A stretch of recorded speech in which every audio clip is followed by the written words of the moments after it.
and welcome to the Public Good Radio Show Recap.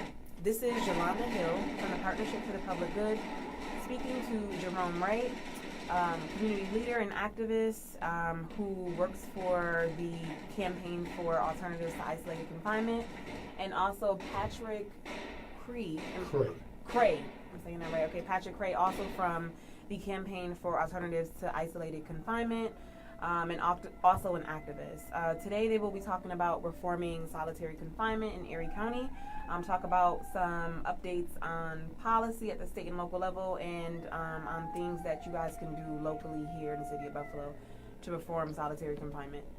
So the first question that I have for you guys is, can you describe what it is you guys do as activists within like the Campaign for Alternatives to solitary confinement? Good question. I can answer it. Well, one of the things is today is October 23rd, and on the 23rd of every month, activists, advocates, and HALT proponents around the state of New York put on what we call our 23rd action.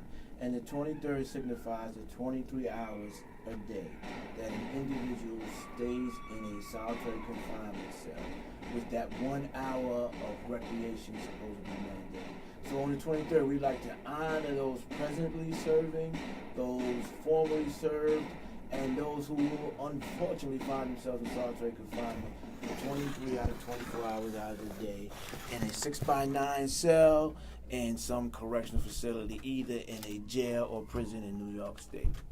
So what we do is we highlight this by doing public education events, by doing presentations, by tripping around the state with our replica solitary confinement cell, and by meeting with elected officials to drum up their support for the passage of this legislation on both the state and the local county level. Yes, indeed. And the 23 hours, if you can just imagine, sitting in one place for 23 hours a day. Many people cannot even sit in their living room, in their home, for more than 5 hours. With entertainment. Yeah, with entertainment. With the television going in there, they have to get going. So 23 hours a day listening to sounds like this. These are sounds, the bangs, the yells, the screams, the noises that goes on in a solitary confinement cell for 23 hours a day.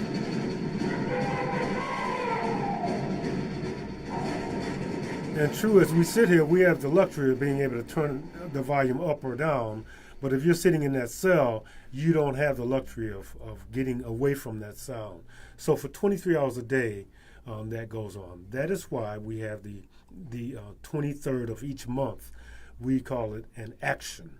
We create an action, and this being the 23rd of October, this is one of the actions of many that are going on across the country, and to represent those that cannot speak for themselves. They are locked down for 23 hours a day. Myself, I'm a retired Buffalo police officer, and a lot of my training is in crime prevention. So that makes me a certified Western New York crime prevention specialist, and it brought me some levels of skill set working with block clubs, neighborhood watch groups, children in schools, and parents that are even having trouble with their own children. So I may get a call or a request to work with a child or work with parents or block clubs for some level of crime prevention. And so we developed the replica solitary confinement cell as a crime prevention model, whereas individuals can go into the cell and hopefully they can be swayed from creating crime in the future. Okay. And so based on those sounds, it's obvious, it should be obvious, hopefully it's obvious to people why there needs to be reforms surrounding solitary confinement. Can you explain what the ultimate goal is for Western New York as it relates to reform? In Western New York, I believe as it relates to reform, we will be able to have many of our policies from the CAKE committee go into effect with our HALT bill. And the HALT, H-A-L-T, stands for Humane Alternatives to Long Term. And that's the T-shirt. Which is on his shirt, okay. Yes. And so there are many individuals that are locked down, and if they fall into special circumstances under the age of 16, if they are pregnant, if they have been diagnosed with some type of mental illness, or if they're pregnant, they fall under the circumstances for the HALT bill. Okay.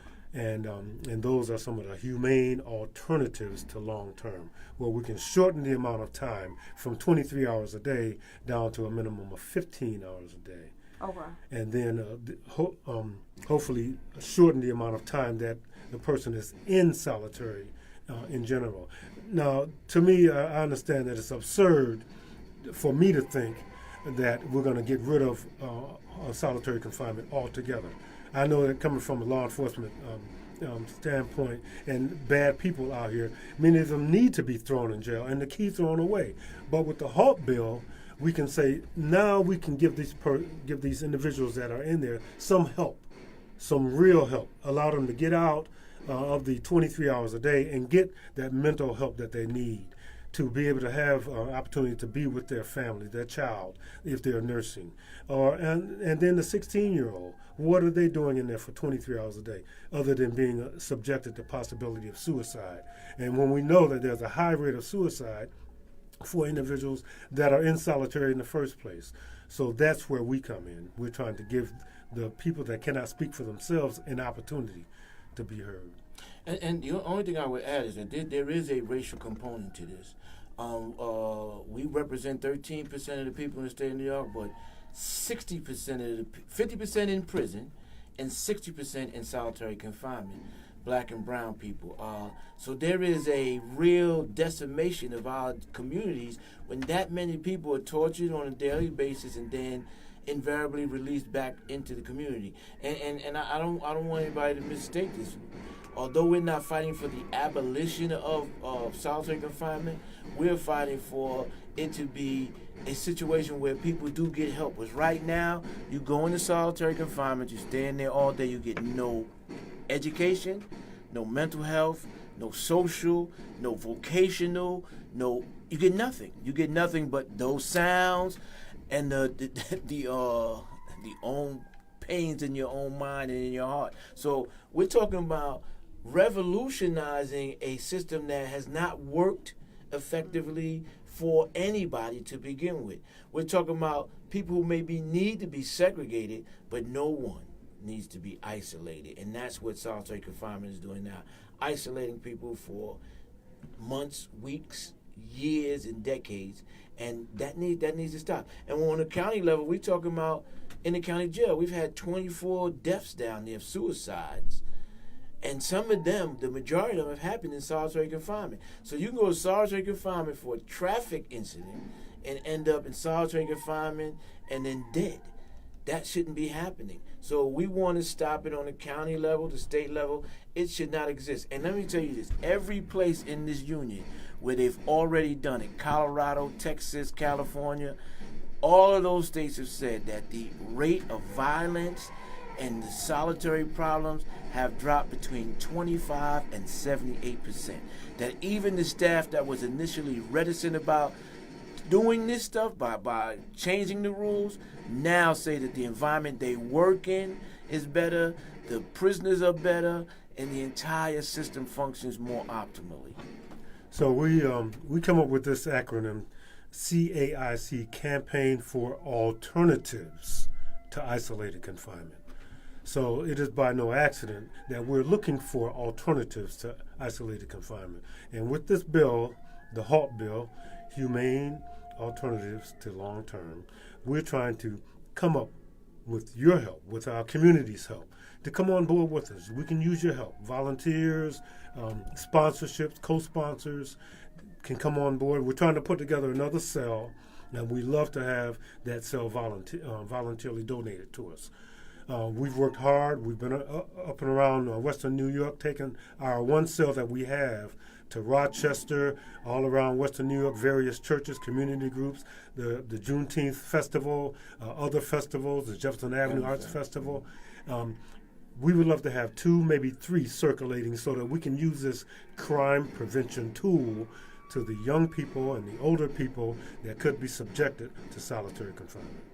Awesome. Okay, so that was my last question is when is the next event for the replica? So on Saturday, October 27th, the cell will be displayed at the Frank A. Sedita School, Yes. 30 on Lowell.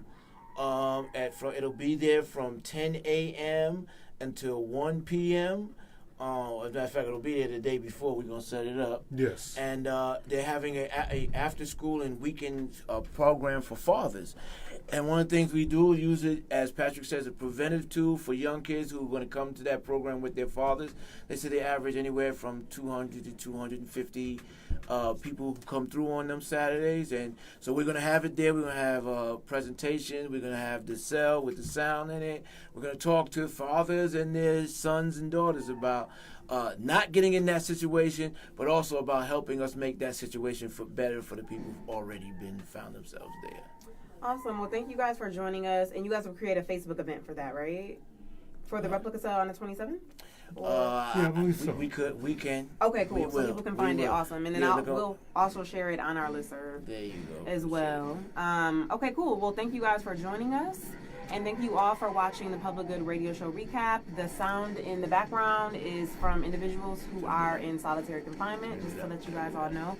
Very powerful. And again, this is Yolanda Hill with the Partnership for the Public Good. And speaking with Jerome Ray and Patrick Cray from Campaign for Alternative to Isolated Confinement. And until next week, take care. Thank you.